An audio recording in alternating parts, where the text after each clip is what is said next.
we should brace ourselves for those short rains. So clearly, brace yourself for that. Nonetheless, we are here to just put you up to speed with what has been happening in the country and beyond from what we have in store for you this Monday morning. Clearly a loaded show for you. Interesting conversations and interviews underway, as well as also what the different dailies will be having. And not forgetting how the news look like, and moreover, how our roads will be looking like, our focus being on Langata Road this Monday morning. And if you're someone who uses that particular, then clearly you have noticed what has been happening on that specific section, particularly around the Timor roundabout areas. So that will be your focus this Monday morning. And kama kawaida, we urge you to stay put up until the end of the show. And obviously, I'm not alone. The team is here, ready, bright lights, to just put you up to speed. Nani?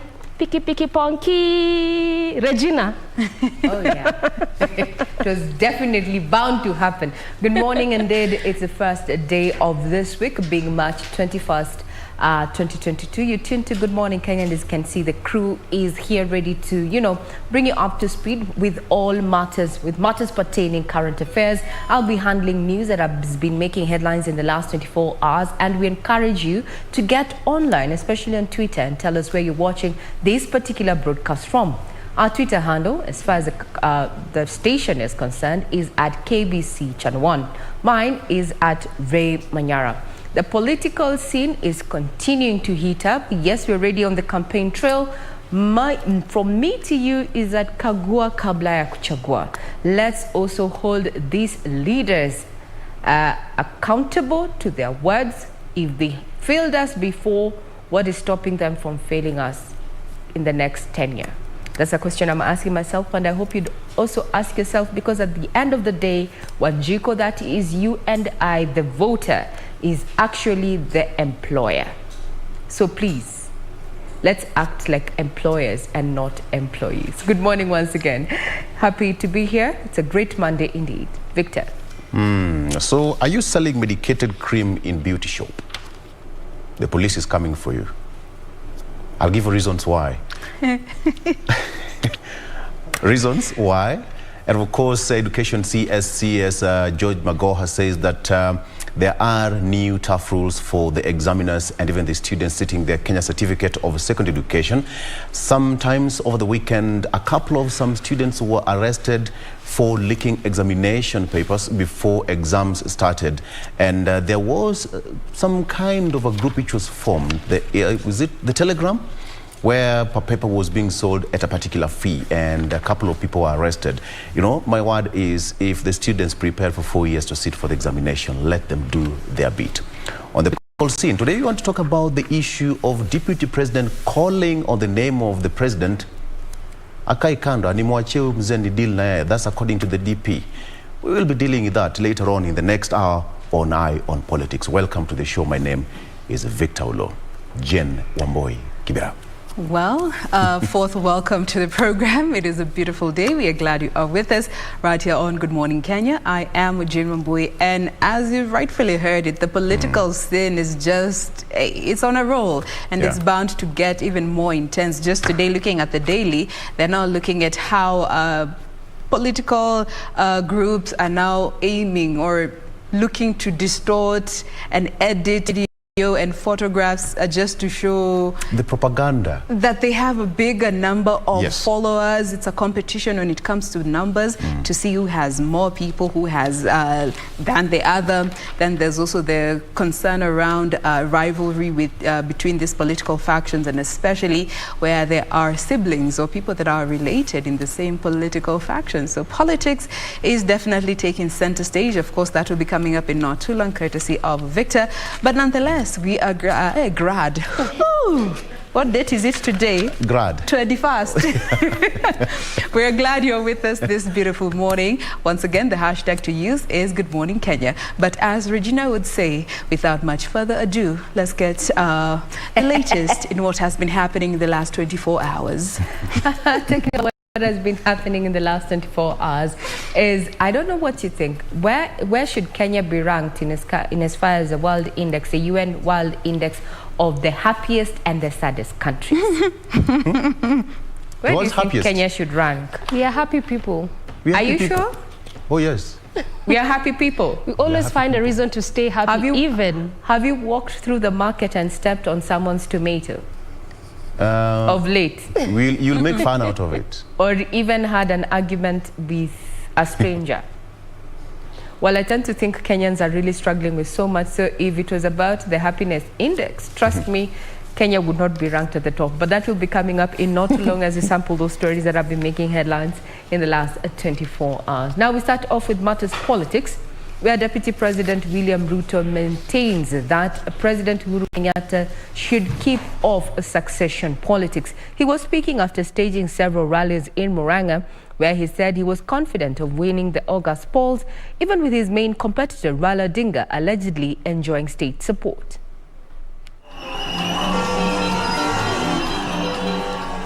The Kenya Kwanza team, led by Deputy President William Ruto, was in Murang'a County for the umpteenth time to consolidate its support in the region.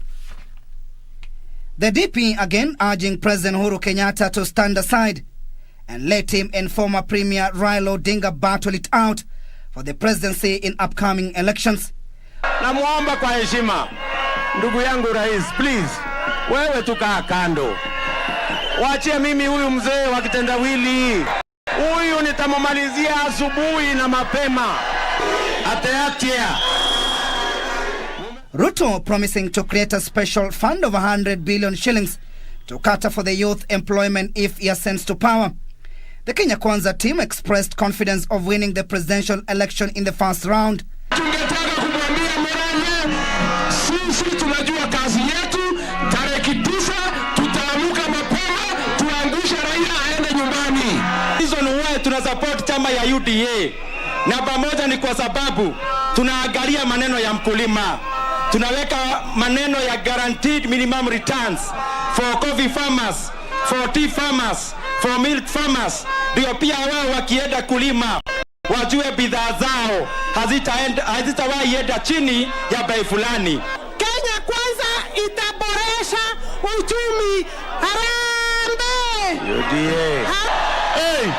UDA. The team once again faulted the handshake for disrupting the Jubilee government development agenda. Mgeni kwetu. Kitendawili sisi tunamjua. Sini ule amevunja chama ya Jubilee. Sini ule ameharibu serikali ya Jubilee. Azimio la Umoja Brigade is determined to secure Raila Odinga's win without a runoff in the August 9th general election. The team on Sunday rallied the residents of Ruaraka and Mathare constituencies to turn up in large numbers and vote for Raila Odinga and candidates under the Azimio la Umoja coalition. For the 5th day running, Azimio la Umoja Brigade has been combing Nairobi estates, popularizing Raila Odinga's candidature in the upcoming August polls. Addressing the city residents in Mathare, Ruaraka and Embakasi North constituencies, the Azimio la Umoja Brigade, led by ODM Secretary General Edwin Sifuna, expressed confidence Raila Odinga will win the August polls by a landslide. Sasa tunasema raundi hii hata hatutaki 50 plus 1%. Raundi hii tutapata 80 plus 1%. Tunajua timu ya Ruto washaogopa. Na raundi hii we will teach them a political lesson. Sasa sisi tukiwa watu ya biashara nchi mzima tumesema ni Raila Amolo Odinga. The leaders are determined to mobilize their strongholds in Nairobi City County to ensure the Azimio la Umoja coalition wins majority of the seats. The team also took issue with the continued attacks by Deputy President William Ruto against President Uhuru Kenyatta. Tuko na Raila Amolo Odinga na sisi tutashikana na yeye mpaka mwisho. Elsewhere, the ODM party and Jubilee party leaders in Kajiado County have embarked on joint political campaigns in an effort to promote the Azimio la Umoja coalition manifesto of unity of purpose. According to the leaders, the continued unity effort aims at averting politics of animosity and curb fallouts after party primaries. Kajiado is not a battleground county. Kajiado is an Azimio la Umoja county. Nimepiga simu, nimeongea na chama kuanzia juu mpaka chini, na hakuna zoning Kajiado County. Tunasimamisha watu wa Jubilee, tunasimamisha watu wa ODM. Finally, Vihiga Senator George Haniri has now joined Azimio la Umoja coalition through the United Democratic Party of Kenya, a month after announcing he had parted ways with ANC party leader Musalia Mudavadi. Hii demokrasia ambayo tunaenjoy saa hizi, mzee akafungwa jela miaka 9. Wakati alifungwa jela miaka 9 alikuwa ameiba kitu ya nani? Alifungwa jela miaka 9 kwa kupigania demokrasia ambayo tunaenjoy saa hii. Azimio la Umoja is the most popular coalition in Mombasa County, followed by Kenya Kwanza. This is according to a survey released Sunday by Infotruck. Raila Odinga led the coalition at 51% popularity rate compared to Kenya Kwanza at 23%. Timothy Kipnusu has the details of this report.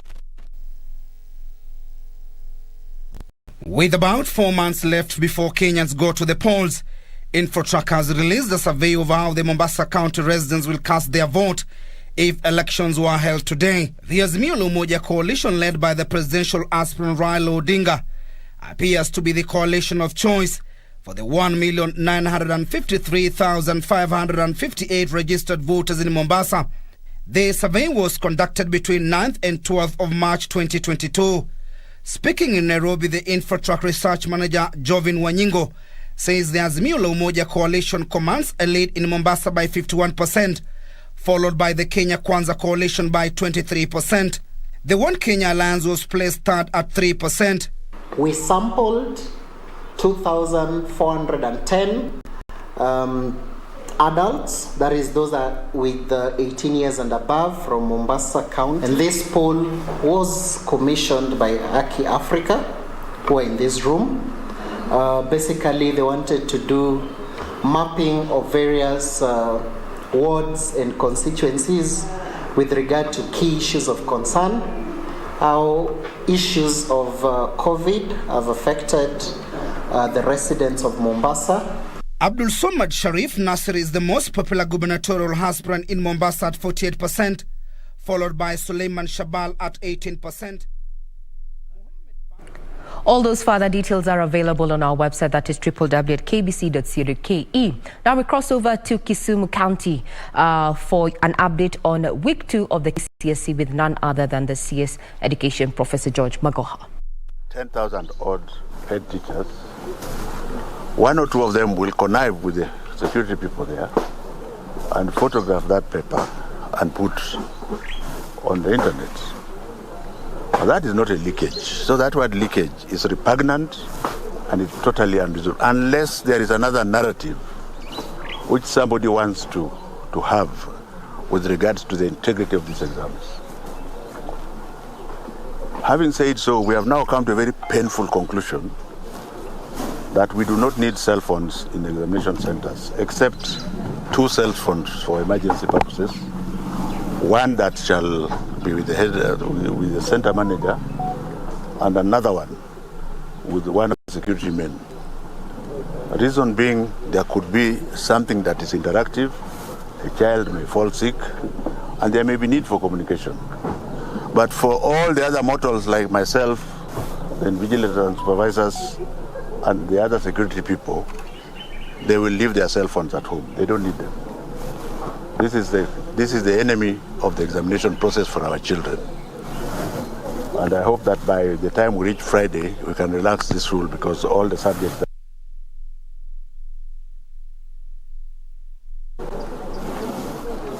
in terms of the marking process of the Kenya Certificate of Primary Education, we are doing extremely well. We are about to complete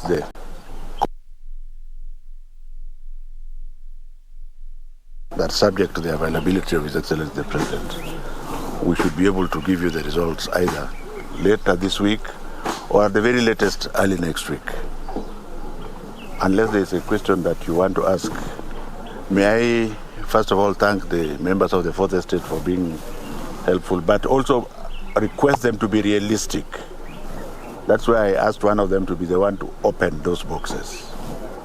A leakage in an exam means that you have the paper way ahead of the process, several days or even a month before, like used to happen. When our children are already in the classroom, the people who are breaching the integrity of this exam, and they are very few, they are doing so to justify the money that they have collected from stakeholders who don't value their children. And I don't think they are going anywhere. And when I give you my own assurance as the head of the education sector in this country that the examination has not leaked, take it to the bank. Those who have chosen to play hanky-panky business, and we catch them, don't support them, because it is by choice, isn't it? Every child in this country must have equal opportunities to take examination under the same conditions. So as those few others who are going to try to continue attempting to early expose this exam, I think the choice is yours. The final thing I want to say is that stop blowing out these attempts out of proportion, because if there is one attempt at a particular school which has 1,000 children, those are not 1,000 attempts. It is one attempt with one mastermind, and you can see that our security agencies, which are working in a multi-agency order, are able to catch up with them. So from where I sit, and in my view, because we consolidated the centers, have you seen any National Youth Service officer among the police? The answer is no, because we only have police officers now. And if you are unhappy that we are catching all of them, then on whose side are you? This is the question. If you are unhappy that we are catching all of them, then on whose side are you? Are you on the side of your children? Because it is not about government and you, it's about the children. So the police and all the others are giving it the very best shot. And the fact that if we have an incident, which, for example, the one that took place in Siaya, where in one classroom you had a large number of cell phones, that's one incident. You can't now say that, oh, that one, because it has 1,000 children, therefore there are 1,000 attempts or 1,000 attempts at cheating. It works very simple. In the event that you post it on the internet, then you have to smuggle phones back into the classrooms with the answers that have been done. And therefore, now that we have said there shall be no phone in any school, it will not matter at all. We also accept that there are a few crooks or goons among teachers who will attempt to expose the second paper. But if the children are already in the classroom and they just have a window of half an hour between the first and second paper, tell me how that exposure is going to help them. So it is something actually which, in my opinion, not very intelligent, if not stupid. So let us protect our children and give them the courage that they are competing on an even ground, unless there is a question that you want to ask. Thank you very much, ladies and gentlemen. Have you devised a way to...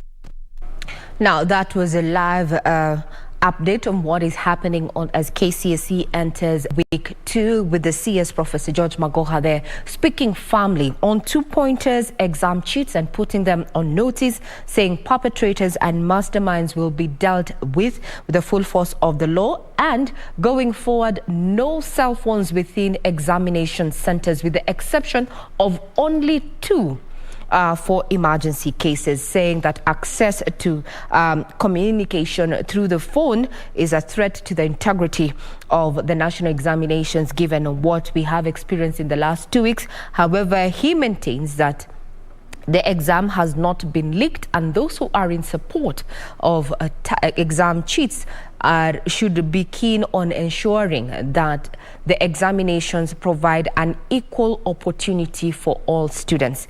And on that note, we want to wish all the candidates who are sitting for the examinations all the best. And just to keep note that, the Ministry of Education has confirmed that later this week or earliest next week, we're going to have the KCP results in.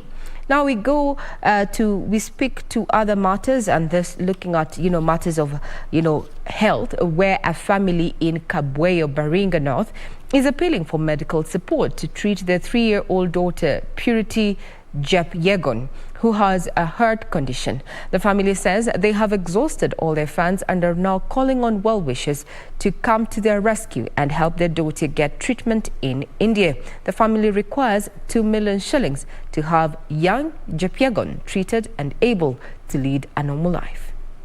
The pain of a mother with a suffering child. Purity Chepyegon has been sick since she was 2 weeks old in 2019. It is in Moi Teaching and Referral Hospital where the young Chepyegon was diagnosed with a trioseptical defect, a condition of having a hole in the heart. Daktari akatupatia dawa, akatuambia mpatie mtoto. As the time tukiendelea, tukarudi nyumbani, tukakuja kukaa na mtoto. Mtoto akakaa almost 1 year. Eko ya pili ikarudiwa tena. Little Chepyegon was diagnosed with 2 holes in her heart, which requires specialized treatment in India. Hapo ndio masi kwa hiyo alituambia mtoto lazima apelekwe India kwa upasuaji. Tukarudi nyumbani. Her mother, Vicky Chemjor, who does many jobs to survive, is appealing to well-wishers to help her get the 2 million shillings required to secure treatment in India. Sisi kama familia tunaomba usaidizi. Tusaidie huyu mtoto apelekwe dawa India. Mchango tulifanya mara moja, lakini haikufika mahali. Tumepata pesa kidogo 10,000. According to Area Assistant Chief Richard Cheboy, the family is vulnerable and requires the support. Naomba tu kwa Wakenya wote wishes, tunaona huyu mtoto pata ako mchanga na tunataka tutimise maisha yake ya kesho na ya baadaye. To help baby Purity Chepyegon, donations can be channeled to pay bill number 804-5517, account name Purity Chepyegon.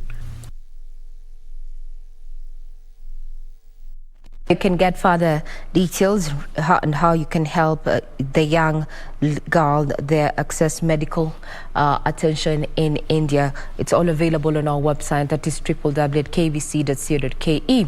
Now, an estimated 32 beggars on the streets of Thika were busted for pretending to be crippled and begging from residents. The fake beggars were netted following a crackdown by police officers in collaboration with the Thika Town Children's Department in a move to clear the streets of vagrants and and rescue children.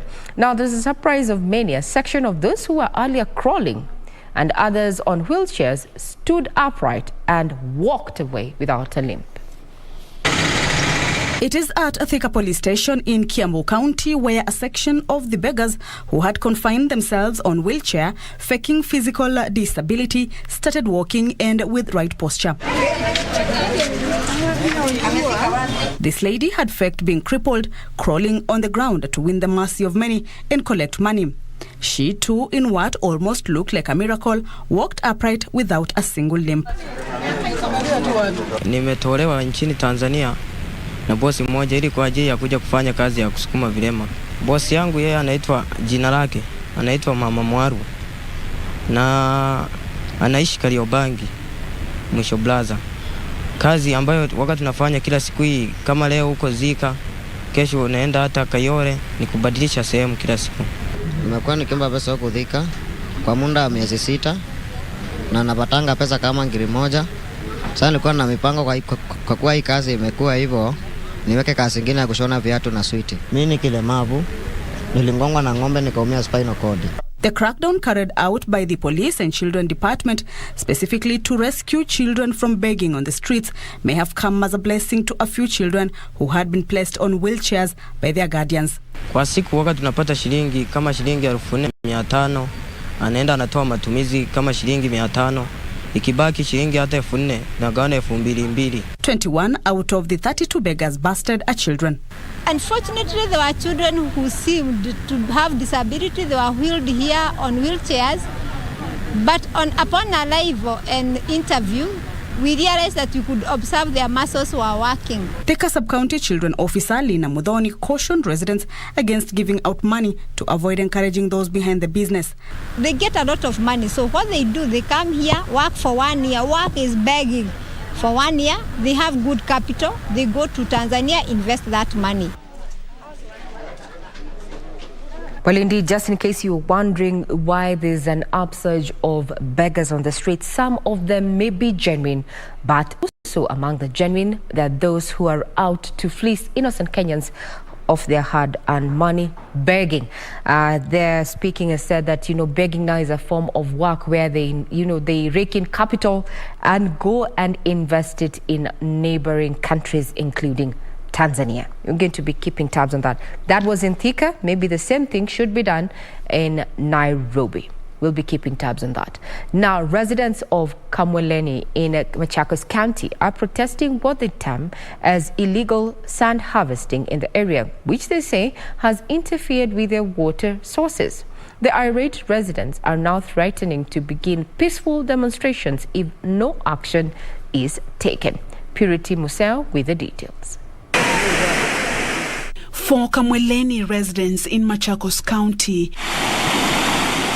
this is their only source of water, and any interference is a threat to their lives. The residents now lament that sand harvesters have continued to endanger their lives by interfering with their only source of water. Unaona hii ngome ni kubwa sana na inatuchokeza sana akina mama, na kuna watoto wanakuja huku wanachukua changarawe wanatutukana. Ilikuwa changarawe ilikuwa imekuja juu, lakini lori inaletwa hapa kwa hii bwawa na wanachota changarawe wanatupa kwa hiyo lori juu na inakuwa ni shida. They accuse the sand harvesters of allegedly destroying Ikiwe Dam in search of sand. Tumejenga hii ngome, wengine wameona ni kama tutapaitika, walianza kuchimba ngome yetu, wanatualipia changarawe. Sasa nia yetu ya kujenga tulikuwa tunataka maji hapa, na hii maji inatusaidia sana juu tulikuwa na mpango ya kupika hii maji ipande huko juu, tuanze kuuza maji huko juu itusaidie, sababu hakuna mapato mengine tunapata. Na tumechoka kwa sababu tulikuwa tunakuja huko asubuhi bila hajatukunywa kitu, na tukakuja tukakaa saa 4 tulikuwa tunapika uji bila sukari wala chumvi tukikunywa hivi, na tunaenda kuchukua mawe huko mbali. In 2014, Machakos County Assembly passed a law that banned sand harvesting to save the dying rivers. You're watching In the Headlines right here on KBC Channel 1. For now, we take a quick breather. We'll be back with more news. Do keep it here.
longer that weak and vulnerable Pinky any longer. I'll let them have a taste of every bit of pain that I'm experiencing now. What? You found Pinky's suicide note on the shore? What? Are you saying my daughter is still alive? Where is she right now? Hurry and tell me. All right, let's get going. Oh, Mum. That's the president over there. Do you want to say hi to him?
have at the bottom, we have Afghanistan. Then we have Lebanon, which is the world's second saddest country, with Botswana, Rwanda, and Zimbabwe rounding out at the bottom 5. So whatever it is that you do, choose joy, because no one can take that away from you. Week 2 in the KCSE examinations, all the best to the candidates who are sitting for that particular national examination. I'm Manyara, and this is In the Headlines. Now we're going to be speaking politics in not too long with my colleague Victor Olo. So do keep it right here.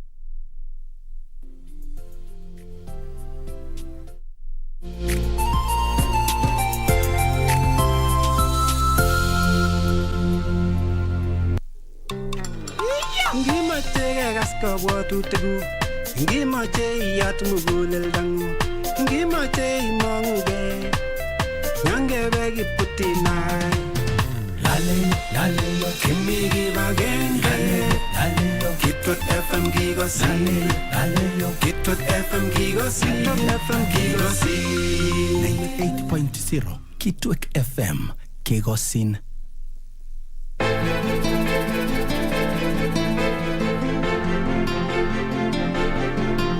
Mama umenigutusha. Mbona ukuzama? Na matusi pia unayo. Safari, hebu achana na mimi tafadhali. Sijui kama hawa wanangu siku moja watakuja kunielewa. Anza kwa rafiki yao kwanza kabla ya kuwa mama yao. Mimi na Leo hatutaki vita. Na Leo yanipenda. He is definitely our son.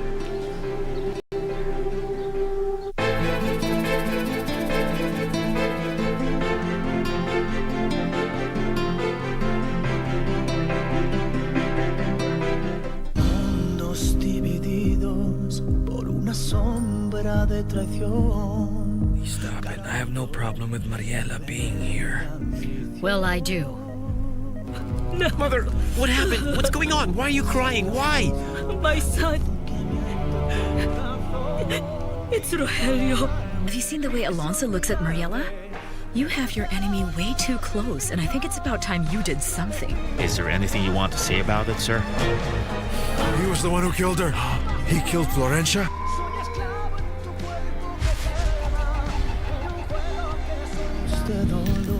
Lying heart. Fue sembrando el veneno y la ambición entre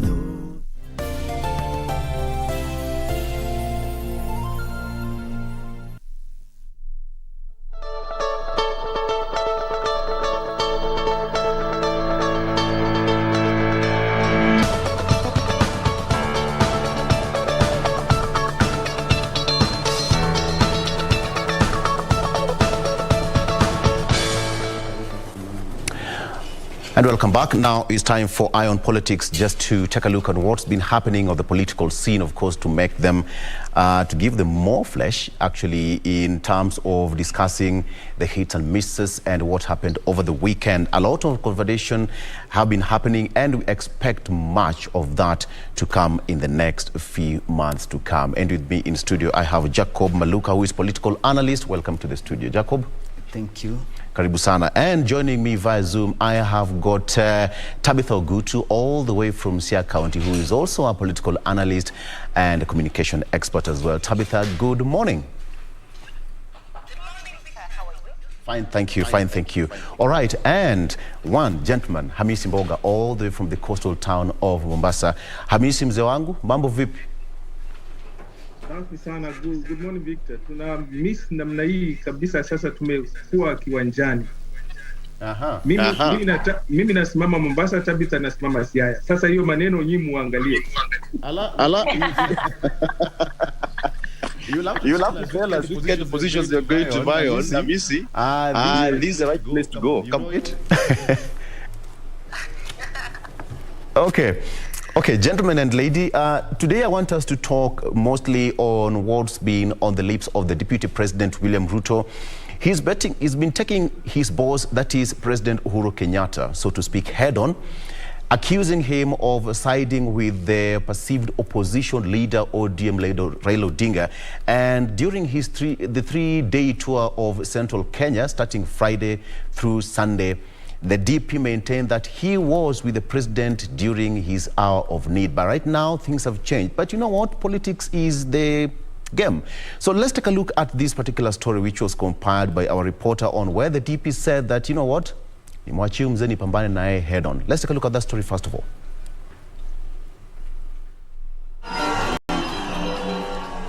The Kenya Kwanza team, led by Deputy President William Ruto, was in Murang'a County for the umpteenth time to consolidate its support in the region.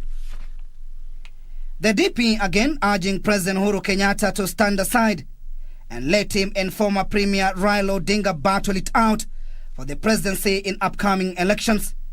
Namuomba kwa heshima, ndugu yangu rais, please, wewe tukaa kando. Waachie mimi huyu mzee wa kitendawili. Huyu nitamumalizia asubuhi na mapema. Ateatia. Ruto promising to create a special fund of 100 billion shillings to cater for the youth employment if he ascends to power.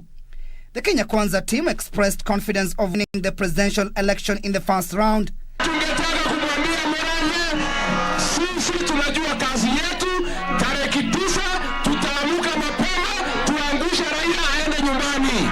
Hizo ni wewe tunasupport chama ya UDA. Na pamoja ni kwa sababu tunaangalia maneno ya mkulima. Tunaweka maneno ya guaranteed minimum returns for coffee farmers, for tea farmers, for milk farmers. Ndio pia wao wakienda kulima wajue bidhaa zao hazitaenda. Okay, so that was what's happening in Murang'a County over the weekend, and the DP has been calling on the president to stand aside. He has been pleading with his boss to stop campaigning for Azimio's Raila Odinga. So let me get your comments here, gentlemen, starting with you, Hamisi Boga, all the way from Mombasa. So Hamisi, the DP has been calling on the president, more so at his doorstep in central Kenya, for him to step aside. Why do you think the DP is focusing on the president's campaigning for the Azimio presidential aspirant Raila Odinga? Thank you, Victor, and good morning, all of us in Kenya. I think politically, some of us saw it coming. We saw it coming when 2018, the handshake came. 2019 and 2020, we saw the BBI coming. We saw it coming when the president was saying sometimes to watch it, musitangetange tufanye kazi. We could see it coming, that there's a warning, and I think the writing was on the wall. And I think that the deputy president should have seen it, and I know he must have seen it coming. So maybe now he wants to say, I saw it coming, but I deserve more compared to the support that the president may be giving to Honorable Raila Amolo Odinga. But on that view if you look at the politics that has been coming, and if you look at what the president has said, that the BBI is only resting, it's coming back, and also Right Honorable Raila Amolo Odinga say the reggae will come back. For reggae to come back, Raila and Mheshimiwa Uhuru must work together. So I can see that element from that angle. So whether the deputy president must try other strategies to get as many votes as possible. And two, the Mount Kenya vote is a factor. If you don't get that as much as, even if you get some other places, your cup will be half empty or half full. So it's a critical area where somebody must concentrate. That's why I think the deputy president has spent a lot of time in the Mount Kenya region, and to drum support that actually I supported my brother and friend, the President Uhuru Kenyatta. But now the president is stabbing me from the back. But yes. I think that's a really strategy. It's a political strategy, but we saw it coming, and he should find a way of handling it. But I can't see the president jumping the ship now to support the deputy president when he has already said the continuation of my programs and also the BBI must come back. He's bound to support the Azimio group. Absolutely. And Tabitha, what's your take on that? The DP is actually blowing that horn quite loud at the doorstep of the president's home, so to speak. So is he hitting the jackpot? Yes, Victor, I think, first of all, with all these sentiments and headlines the deputy president has been making of late, has rendered him to one person who is very angry. I think we have talked about this. And him saying that the president needs to step aside from the national politics and focus on his legacy. Yes. And at the same time claim that the former Premier Raila Odinga is the person that came in between him and the president. And since the handshake came in, he was sidelined and things like that. And he still wants to sing us the gospel of him wanting to be elected as a president on a basis of the fact that he was supposed to have it. First of all, he appears to be very entitled about this. Something that I think as Kenyans makes us wonder that when is he going to start to talk about agenda, things that he wants to do for this country. He is good in playing blame games than literally selling his own agenda. So far, I've not seen the deputy president touring this country of late. The last times when once UDA was formed, and then we had the One Kenya Alliance or whatever. They literally have stopped. They literally have stopped even the hustler talks. Now it's the president not doing this, the president supporting Raila Odinga, the president sidelined me. At one point he says that we have worked with the president, the projects that you're seeing of the government are a success of both our joint effort. The next minute it is the president who sidelined him, so he has not been able to work on his capacity as the deputy president. And then the president comes and tells us that the deputy president knows how to work well, working and moving with convoys of vehicles on top of the rooftop of vehicles, but not delivering. So from his speeches of late, I'll read somebody who is losing direction, literally somebody whom is still venting out his anger. Of course, it's allowed, of course. What will you do? If at all you literally were banking on somebody to give you support and then they saw that you're not fit enough. Like the president says, his deputy is not fit enough to be a leader this time. Maybe he can try the next time, then he can support him. And you literally need to understand that Honorable Kenyatta is okay to support any candidate he wants. It's democratic right. So I think moving forward, what we need to see from the UDA camp and the deputy president is we want to hear the country right now has a lot of issues affecting it. We want to hear what he has in terms of solution, in terms of agenda, in terms of manifestos. It's okay, we have heard that the president wronged him, so what next if he becomes the president? So yes, Victor. Absolutely. All right, so Jacob, let me get your view on this. The DP has been quite vocal on the president campaigning for ODM leader Raila Odinga, and perhaps he's not so happy about it. Yeah, according to me, I think the president has a right to support whomever he thinks that is able to lead this country after him. Yes. But I don't think that he has the right to force it on Kenyans, or rather he doesn't have the monopoly of ideas, so that he tells Kenyans that after I leave, then this is the person that I want to take over. I mean, yes, he can choose personally as a vote. Every Kenyan has a vote. So I think he should let Kenyans choose for themselves whomever they want to lead.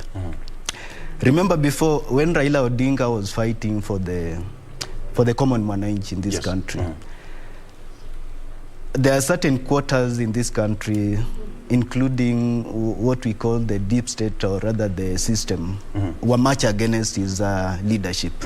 But today, because he has teamed up with them, and Ruto, the deputy president, is now speaking the voice of the common mwananchi. Yes. They have teamed against the deputy president so that they want whomever is supporting what they believe is what they believe in. Or rather, I see a situation where the president wants someone who can safeguard his interests when he leaves. And this person maybe has been identified to be the former Prime Minister, Raila Amolo Odinga. Well, it might be to safeguard his interests when he leaves. The president says that he's not interested in any political seat after this, but then now, it's been all over that, the president also, as a voter, as a politician, and he'd love to get someone to continue this project. This is not the first time we've seen even, former presidents or presidents who are finishing their terms campaigning for their person of choice. So why is this becoming so vocal in the DP's quarters? It's vocal, for one, because the deputy president, Dr. William Samoei Ruto, has stood with the president, Uhuru Kenyatta, ever since 2002, when he was first endorsed by the late president, Daniel Arap Moi. Yes. And the current president, President Uhuru Kenyatta, has always been opposed to Raila's presidency. So many questions are asked. What changed? Why now? Why is he so much pushing for Raila's presidency? I think that is what is causing a lot of murmurs in the deputy president, so whatever team. Yes. Yes. Okay. Amisi, the question is, will Kenyans buy that idea, or that narrative of the DP, saying that he's been with the president all through, from 2002 to 2007 to 2013, and here they are today? Do you think Kenyans can buy that narrative? Look it from a political science point of view, that the two most influential people in Kenya are the president and also the deputy president. So wherever they are, whatever they say, we go beyond their faces, their voice, because they are holding a very influential office. So both of them are using, for example, the deputy president is still the deputy president. So when he goes to a place, whether he's speaking about his future job, but he's still the deputy president. So that effect alone carries some weight. Two, in politics, my brother and sister, my brothers and sisters, it takes only a day. In fact, a day is too long in politics to change. I'll give you a few examples. Even Sabina Chege, the latest change, you change this side and you change this side. Honorable Governor Anna Waiguru, change this side and you change that side. And I'm just giving a few examples. Even the former Vice President, Honorable Kalonzo Musyoka, he said he will be the last person, I don't want to use the other phrase, he will be the last person to support Raila. Now they are in Azimio, whether it's Azimio Kenya or Azimio Moja. So politics can change, and I think it has changed between the two senior politicians in this country.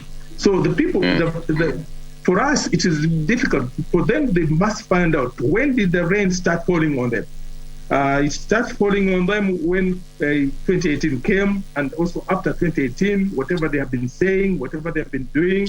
So you can't expect them to sit together right now, in 5 months to the election, to be able to say this is it. It can happen politically. It can happen overnight. But from the face value, from their movements, from their actions, it may not come now. The worst thing is the people who follow them. If you observe the statements that are coming from the sides, apart from the deputy president and the president, those who are supporting them, some of the things they're saying are even making the wage bigger. They are kind of separating the two people bigger, because they are now getting to almost to a personal level. some of the statements that are being said by some of the supporters are even alienating the people. If you attack, for example, if I attack President Uhuru, people will think I'm attacking the whole community of Kikuyu. Yes. If you say anything bad about Raila Amolo Odinga, you have finished not only the Nyanza people, even some bridge. There's no bridge between the two people. I can see politically right now, let us just go ahead. There is no way that the president, the efforts and the investment that he has done on supporting those people who are supporting him can change immediately. This is the way. In the next 5 months, we're just going to we call it the box. All right. Tabitha, let me bring you in here at this particular point. Abis says that at this particular time, the president has made up his mind and is going towards the direction. But then, do you really think that will change the tide in Mount Kenya for the DP? Yes, Victor, first of all, before I respond to that question, allow me to respond to the guest in studio, Mr. Juma, that so far the Deputy President has not spoken any language of the common mwananchi. I'm a common mwananchi and I've not heard him speak my problems. I've not heard him bring solutions. So what he's speaking is what he needs to speak to secure a job for himself past August 8th election.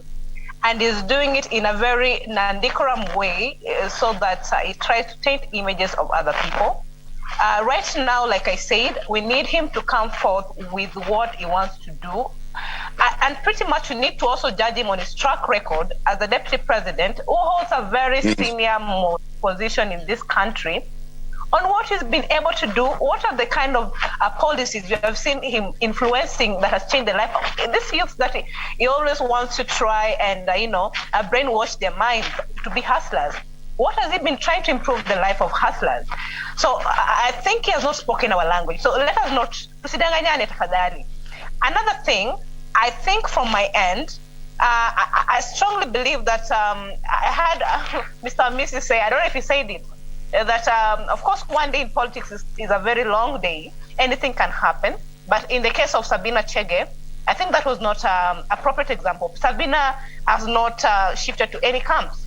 I think from what I've read and what I've seen so far, Sabina is in Azimio la Umoja, but other factors held constant for other individuals he mentioned. So for the Deputy President in Central Kenya, one time I remember saying, I think about 2 weeks ago, Victor, when we were doing this show, that we cannot underrate the influence the incumbent president has in the central parts of Kenya. And I said that if at all the Deputy President is going to get any votes from the central, of course he's going to get, he has followers there, but it's not going to be on the basis of sympathy, and it's not going to be on the basis of the fact that he was supposed to be yangu kumi, yaho kumi. It's going to be on the basis of what literally is going to do for the people. So even the people from the central parts of Kenya right now are looking at the Deputy President and saying, of course now you have told us that you're supposed to be given the Yaho Kumi part.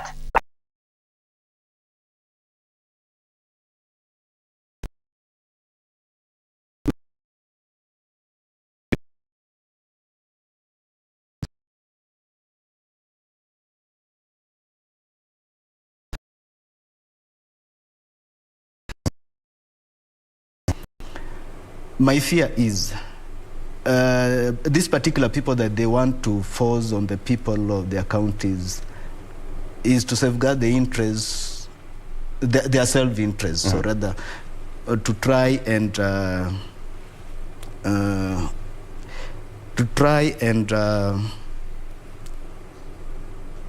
rather cover up for them for the misdeeds that they have done while they were in office during the 10 or the 5 years that they were in office. Right.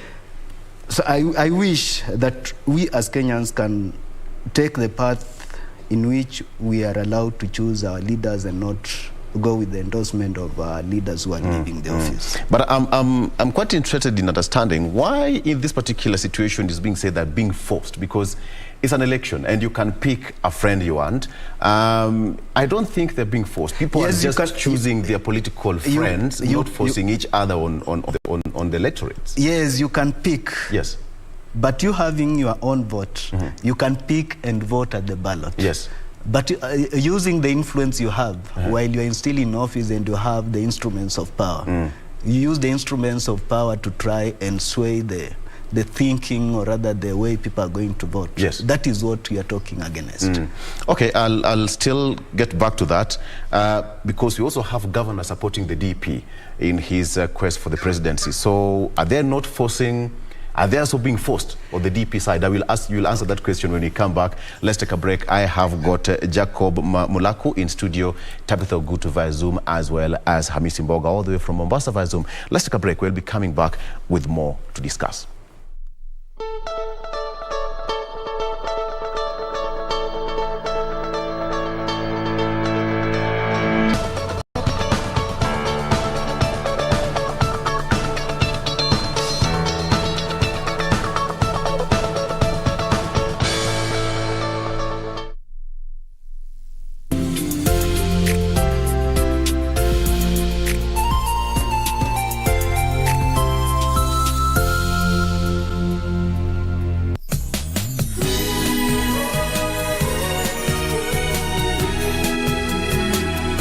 I'm no longer that weak and vulnerable Pinky any longer.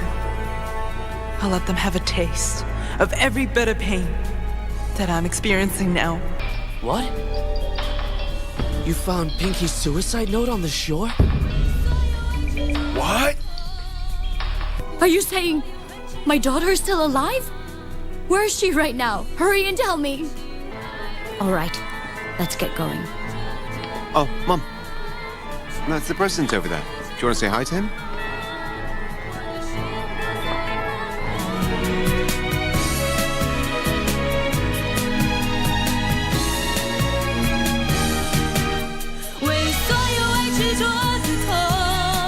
Mundos divididos por una sombra de traición. Stop it. I have no problem with Mariela being here.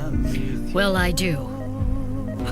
Mother, what happened? What's going on? Why are you crying? Why? My son.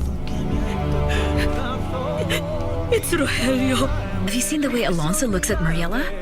You have your enemy way too close, and I think it's about time you did something. Is there anything you want to say about it, sir? He was the one who killed her. He killed Florencia?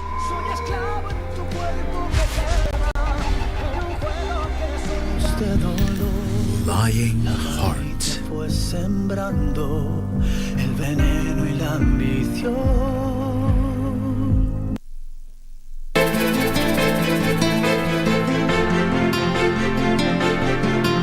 Mama, umenigutusha. Mbona ukuzama? Na matusi pia unayo. Safari, hebu achana na mimi tafadhali. Sijui kama hawa wanangu siku moja watakuja kunielewa. Anza kwa rafiki yao kwanza kabla ya kuwa mama yao. Mimi na Leo hatutaki vita, na Leo yanipenda. He is definitely our son.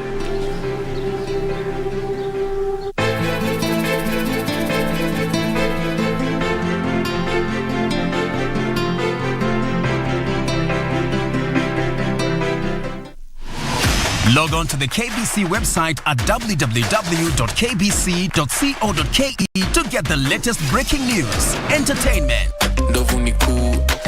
sports, politics, lifestyle or business trends from Kenya and around the world. Never miss new episodes from your favorite TV shows, reruns and movies. Just stream online or watch live on your YouTube channel at KBC Channel 1 TV shows. For the day's biggest stories, trustworthy news and family entertainment, log on to KBC Channel 1.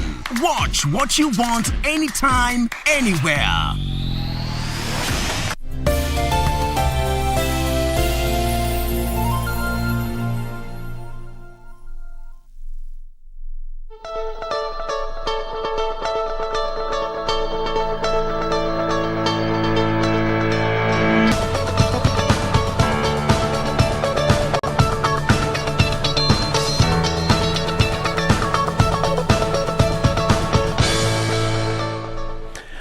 Welcome back. I have got Jacob Mulaku in studio, Tabitha Gutu via Zoom from Siaya, and Hamisi Bog as well via Zoom from Mombasa County. All right, Jacob, so before we took a break, you were saying something, and let me just put it into perspective. I'm not supporting any political side. I am a moderator. So the question I ask does not lean on any political side. That's it. So let me ask you, you are saying that some of the governors are being forced on the people. But what about the governors who are supporting the DP? They are not being forced on people? And what we are not getting right here is the governors who are supporting the deputy president. Yes. They have a right to do so. Absolutely. The governors who are supporting the Right Honorable Raila Amolo Odinga have the right to do so. Yes. But my main concern is, for example, if a governor, say from Busia County, is leaving office, when then he fronts a candidate that he says is his preferred candidate, and telling people that you must elect this candidate, that is where my worry comes. What interest does he have that he has to leave someone to come to office after him? Why can't he let the people of Busia choose? To choose and pick for themselves. Yes, pick for themselves. Among the people who are presented their credentials for election. The same thing for the top seat. The president, our President Uhuru Muigai Kenyatta is leaving office. Why can't he let Kenyans choose a president that they want between those who will present their credentials for election? He has a right to choose whomever he likes, or whomever he thinks that can take this country to greater heights. But through the ballot, not through using state machinery to do so. Yes. Yes, that is what I mean. What is the greatest fear in the president doing so? The greatest fear is president as it stands today, he's still in office. Right. He's a symbol of national unity. So if he takes sides, what happens to the other people who do not subscribe to his way of thinking? Do we lose that respect to him as our president? What happens? The elections, during campaigns, let me say during campaigns, there is a lot of murky talks. And I'm sure there's going to be a lot of name calling and insults, the Kenyan way of politics.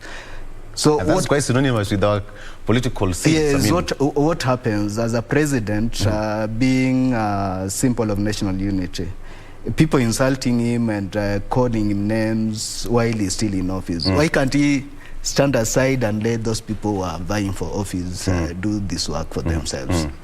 Raila Amolo Odinga has the potential to do this. I don't think he needs or he requires the input of the president at a public level to secure whatever he wants to be in this country. Okay. Missy, I don't know what's your take on that particular statement that Jacob has just put across. I'm surprised by my colleague Jacob. When we're here professionally, we all have some feeling for some of the candidates. I have my vote and I know whom. But here I'm trying to open up in terms of understanding professionally or politically what is happening. So everybody has an influence. I wish the vice president was not, the deputy president was not standing, because they are all having influential office. When the deputy president comes to Mombasa, we treat him as deputy president before we listen to him as a politician. But incidentally, this time, he is standing and he has an influence. The president is not standing but has an influence.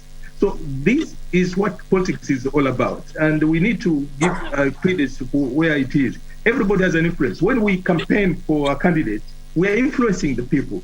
Those those of us who are on the top of the cars, we're influencing the vote to the preferred one. So everybody has a preference, and what the two must do is to use the strategies to be able to influence the voting without hurting anybody, because I don't think whether the president said you must vote. for so and so. I don't think whether the deputy president says you must vote for me because of. So they should just sell the strategies, and I think we should not take sides in terms of saying he should do this, he should not do this. Influence in politics is about stakes. When somebody says they want to protect they must be protecting whatever. Yes and no. They might be protecting whatever they want because they think if so-and-so comes, the system will be good. And when he said some of the people who are in Azimio have questionable maybe political, financial queries, all of them. We can give. Mr. Mboga, I did not say governors from Azimio. I said governors in general. Whether they're supporting Azimio, they're supporting Kenya Kwanza. They should stand aside and let Kenyans choose whomever they want to lead the counties. Jacob, they can't. And when earlier you said it was the governor. But you see, when we got to say that they can't, then we are losing this country because we cannot have leaders who have messed the country and still we want them to continue telling us which way to take. We as Kenyans, we have a right to choose the right candidates for ourselves. Victor, allow me to finish. Jacob, the people on both sides have some issues.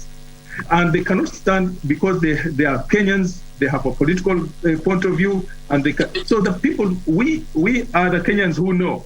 We have been informed, so we'll make a decision. Whether they campaign day and night or not, we will make a decision. But allow them, because you are also limiting their freedom, say they should stand aside, they should not support. This is not the democracy we fought for.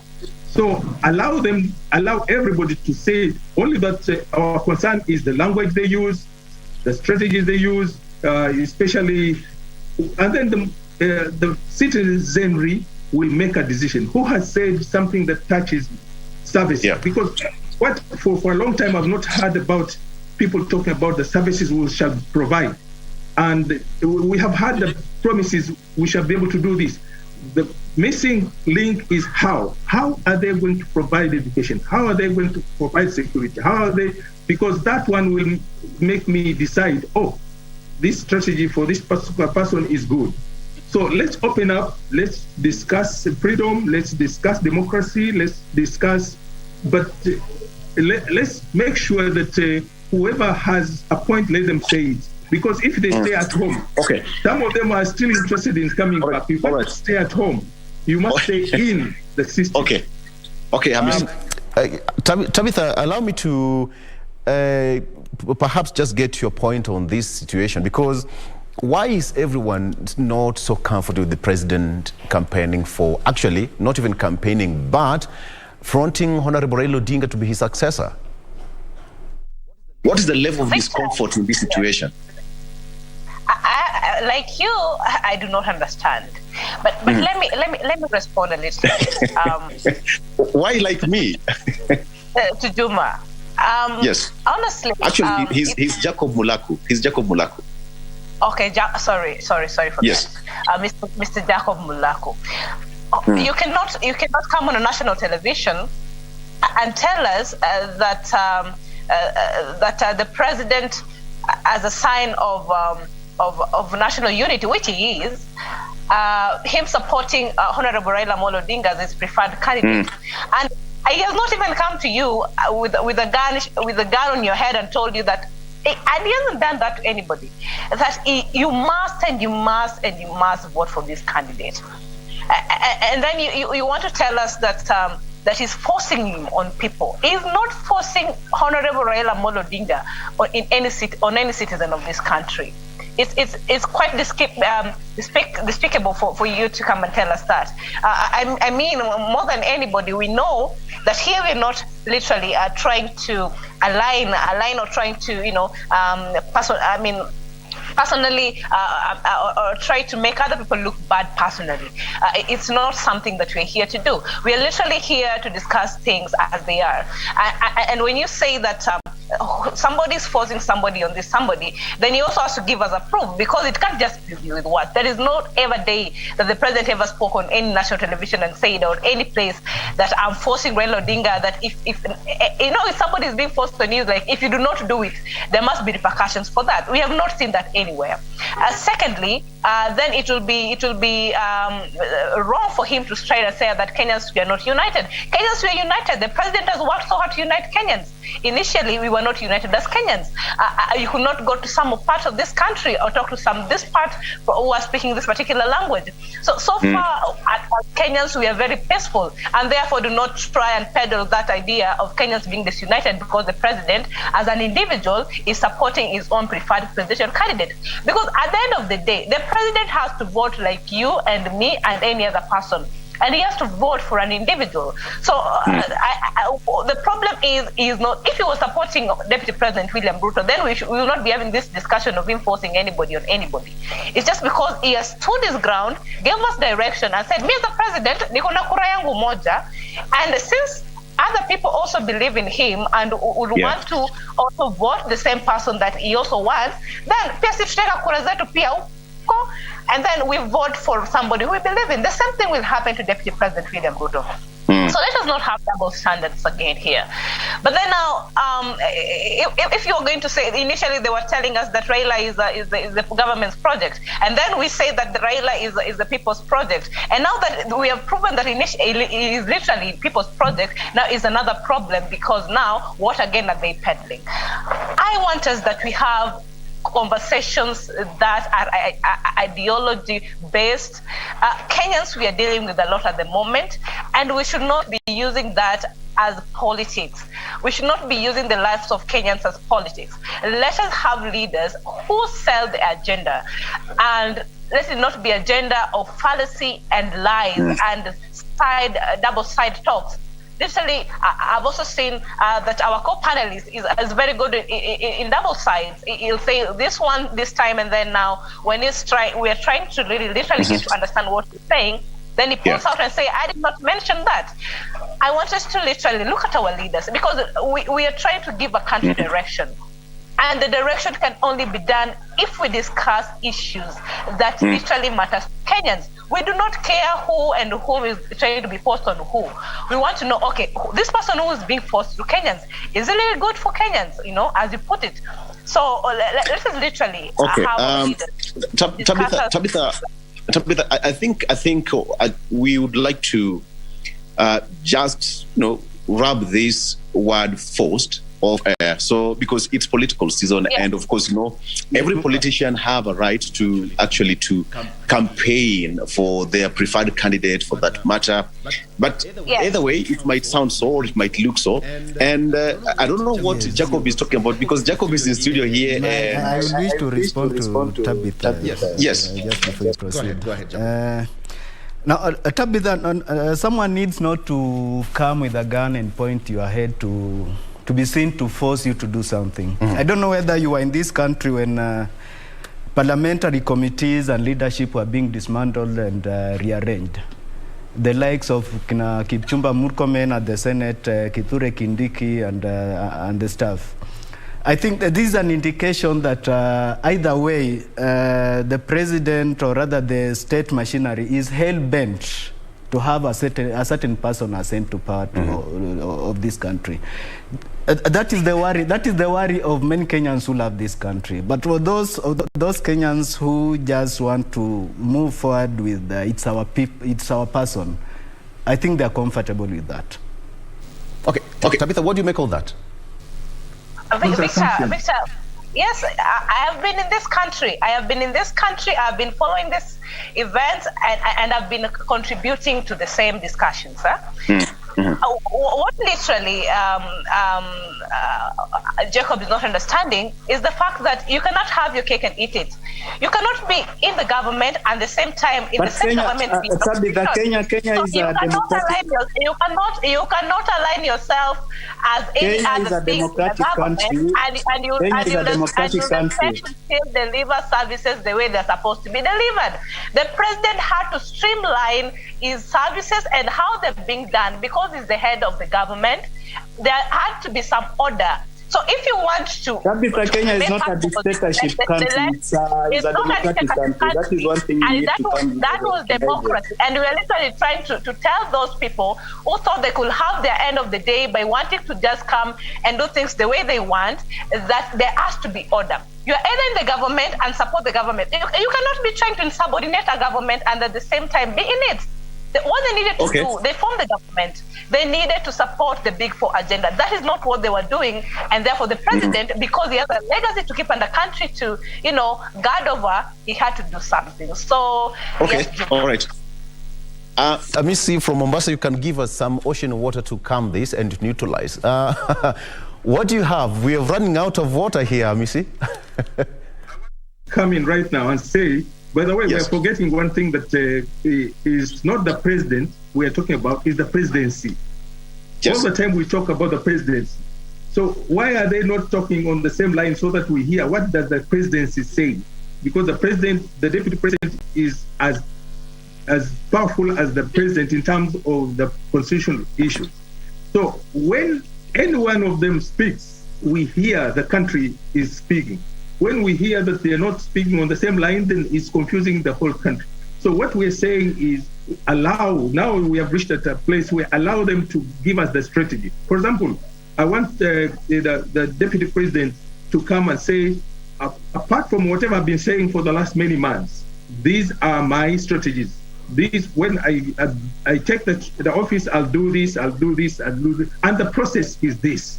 Finished. The rest, politics, leave it to us, because sometimes we speak in the outside, but we don't affect the system. But for them, whatever they say, we take it very hard.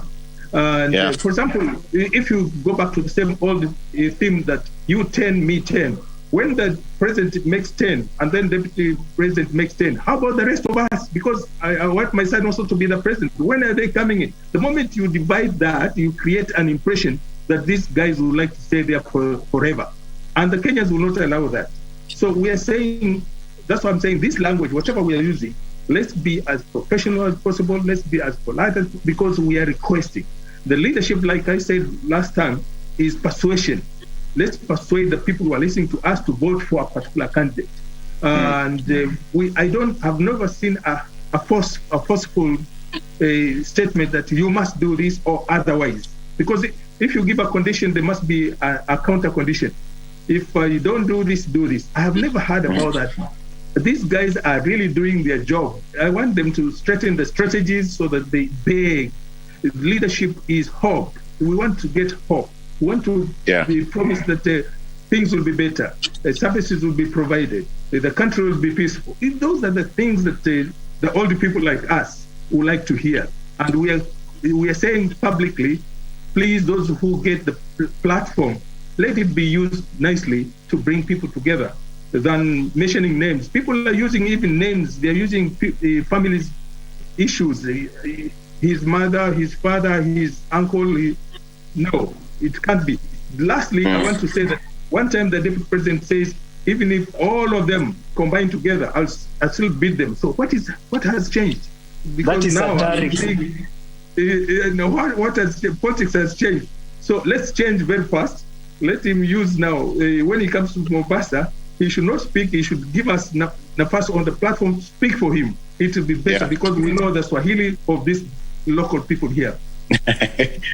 Okay, Jacob, you've heard what the two have said, Hamisi and Tabitha, but then this was quite open and quite, so to speak, the deputy president was so open on this on his tour of central Kenya from Friday, Saturday through Sunday. Perhaps he was so strategic in terms of his messaging because he knew he was at the home turf of the president, right? Yes. Well, I think you're asking when the deputy president asked the president to sit back and let him face the Right Honorable Raila Odinga head-on. Yes, right. Yeah, I think it was strategic because he was picking it from the home turf of the president, and I think he's in order to say so. because the race actually, as it stands today, as much as we have other contestants who are going to come in for the presidency, as it stands today, the front runners are the current Deputy President, Dr. William Samoei Ruto, and the then Prime Minister, Honorable Raila Amolo Odinga. So I think it will just be prudential for the president rather to sit back and let these two gentlemen face each other on the campaign trail, especially when the IBC officially calls calls it on. Yes. We'll talk Monday to Friday, January to December, but my belief as a person or as a Kenyan, what this country needs today most is civic education. To tell Kenyans about their obligations as the citizens of this country, and tell them about their rights so that they can make informed decisions. But if we leave politicians to tell us what to do, because they come out, there are so many big conference rooms in this country. Yes. Why can't they go and sit together and tell each other all these things? They come to TV, or rather they come in public to tell us what do they want us to do. For example, because that is politics, and they know how to play it better. Yeah, but they sit, let them sit in a conference and talk and come and tell us we have a decision. This is what we've talked to the president and we've agreed that this is what we are going to do. Other than coming and telling, ambia huyo, do they expect us to go and tell whoever they are? And perhaps that's what Kenyans love. It's a political season. Yeah, and that is why I started by saying what we need is civic education, so that Kenyans are informed, for them to make informed decisions, for them to elect the correct leaders in office, for them to know where their taxes go, when they're paying taxes, what are the taxes supposed to do? Yes. Okay. You know, Tabitha, how is it going to change the perception of Mount Kenya? The Deputy President going there for 3 days and campaigning, calling on the President to step aside, you know, stand aside and let me face the Honorable Raila Odinga, who is his competitor in the race, head on. Is it going to change the voting pattern ultimately? Will it? I think from my end it's a no. It can't just affect the voting pattern automatically like that. Yes. As I said earlier, that we cannot, of course, underestimate or underrate the kind of following also that the Deputy President has a little bit from the central parts of Kenya. And he understands that he literally needs votes from that place because it is the president's backyard. So he has to go there time and time again. But of course, he has also been telling us that the central Kenya is sure that the whole central Kenya are going to vote for him as their own preferred presidential candidate.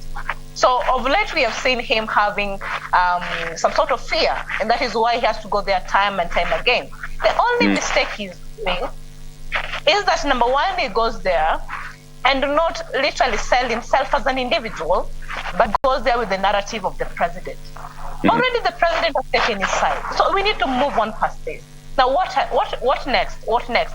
So that if at all he wants to persuade the voters from that part, then the voters will be like, now, the president has taken his side, but the Honorable William Ruto also wants to be a president and wants our support. So on what grounds? That is the big question.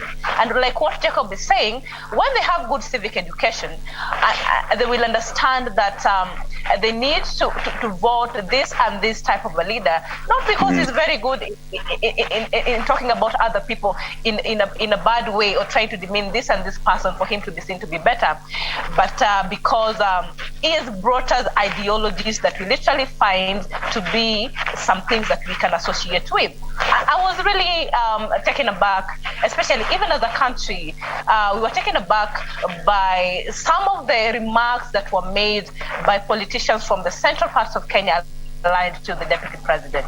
Whatever Moses Kuria and the likes were trying to perpetrate over the weekend during those times when they were in central Kenya for their tour, those were not things that we literally wanted to hear from them. There are things that do not have any basis. They're dividing the country because when you call a particular community in some sort of way, then you still need us, or you need them to want to vote and have, and this person is supposed to be a symbol of national unity, and you want to try and demonize other people on lines that are literally very, very mediocre, then that is not something we want to literally support. So we, as a country, we are very democratic. And I want to applaud Honorable Raila Modi. He has been pushing for democracy for this country that we're enjoying right now. The freedom of speech and expression. It wasn't something that we would experience during the early times when Kenya got independence. So as much as we have the democracy, but Kenyans cannot eat freedom of speech. Give me my time. Give me my time. You'll have your time, Mr. Okay, fine. Give me my time. Okay. Thank you. So as much as we have the freedom of speech and association and movement, let us respect people's personal opinions. Let us also not step too much on issues that literally do not hold ground and other people will feel attacked. Better still, as Kenyans at this particular time, we have issues affecting us. Even in my community, I always involve them and tell them. I was telling some women whom we do economic activity stuff with in terms of empowerment, and I was telling them right now, you know your issues as business communities, and literally right down from the NCA. It should not be how fluent or how good somebody is in coming to discuss or trying to influence you to vote for them. But literally, what do they have to show that they have you at heart and they actually can make even the environment for your businesses favorable and even the policies around them so that you can vote them in as leaders. So I think if we can upscale our conversations like that up to the national level, then we will not be back here, Victor, discussing of any nullified presidential election come past August 9th. Okay. Okay. Yes. All right. Amisi, what's your take on that? And just as you answer to that question, do you really think the call for the deputy president, calling on the president now to stand aside rather, will tell how the voting pattern will be in the Mount Kenya region? It might and it might not be, because it depends on how it is received, on that message, how it is going to be received. One of the things that somebody will ask, will say, why go to a market and ask those market people, the common people, to go and tell the president to do this? We were looking at the strategies. What is the best way? Are there no other channels that the deputy can reach the president so that they can iron out these things? So people say, this is politics. You know, the moment we dismiss it as politics, then the plus or minus may not be there. Now, suppose tomorrow, which is possible, or next week, possible, the president goes to the same areas and says somebody came here and he was telling you to do this. He is going to undo exactly what has been done. If it was my team, I would advise that those who are speaking the language that may affect other people should be told to soften. What they should do is explain. The whole Kenyan system right now is about economy. Let's explain better is this upwards economy or from down to up economy? How will it affect positively the common man or the Kenyan being? And then I've also heard from the Azimio side, they're also talking about economy. What steps, economic steps that will be taken to be able to arrive at improving the care? Somebody was saying both can work, depends on how they are being approached. You cannot fill the glass from the bottom. You can only fill the glass from the top. That is one economic concept. Suppose we pour more money from the national to down, the down will also get the money and they'll come up. The other people say, okay, from down, we're saying improve the base, like a triangle, improve the base, and then you fill the glass. So these are the things that can be softened in terms of a language that the citizen can understand. In a soft way, like what I said earlier, Jacob, is Kiswahili safi. Unamvuta mtu paka anaingia kwenye box. You know what I'm trying to say? Not talking on top of him, because you will be chasing them away. So language of the economic policy, economic model that is coming from bottom up, and the other people, the language from the economic model, whatever they want to say, so that we compare which one will be better for us.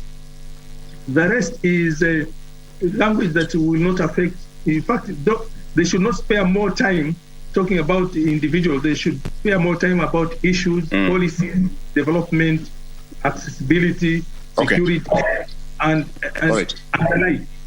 So I'm repeating advisory at this time. Let's focus on policies, economic and the development, and then we look at a good language to pull people back to ourselves. Absolutely. Okay, gentlemen, lady, allow me to call for a break briefly. When we come back, we'll be coming back to the final stretch of this discussion. Just for us, I'll get back to you when we come back after this particular break. We'll be right back.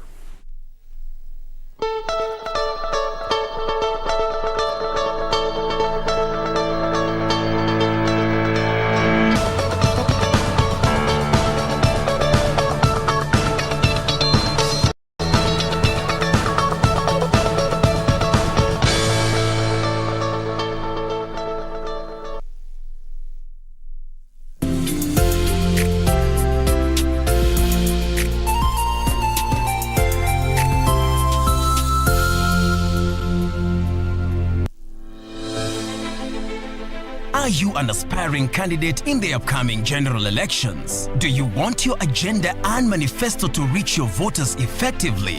At KBC, we have the most comprehensive and credible online platform that has profiles of all prospective candidates. Log on to www.kbc.co.ke/2022 aspirants and let Kenyans know more about you, your past achievements, your manifesto, and your development agenda once you get elected to office. What's more, the website is easy to navigate. We will create your profile, post pictures and short videos with your campaign messages at affordable hosting fees. Log on to www.kbc.co.ke/2022 aspirants today and establish your brand authority as we lead towards the forthcoming general elections.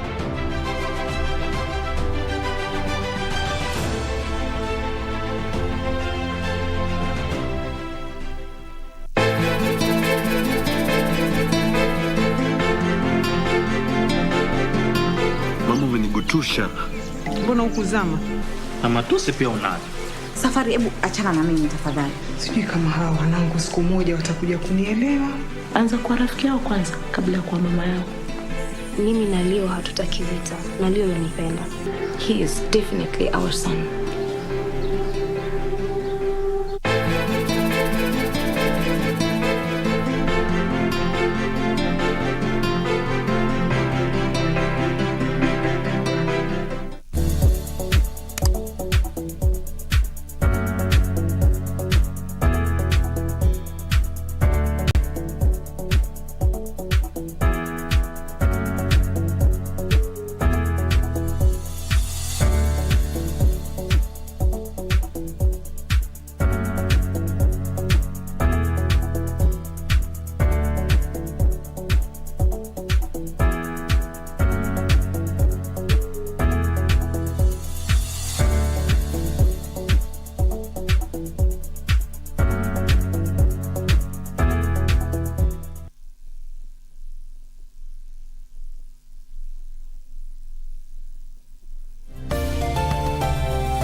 All right, welcome back. Okay, Tabitha, we are back on air. All right. All right, Tabitha Gutu, all the way from Siaya. We have got Hamisi Mboga from Mombasa via Zoom, as well as Jacob Mlako in studio. Jacob, you wanted to say something before we take a break? Yes, I was going to touch on what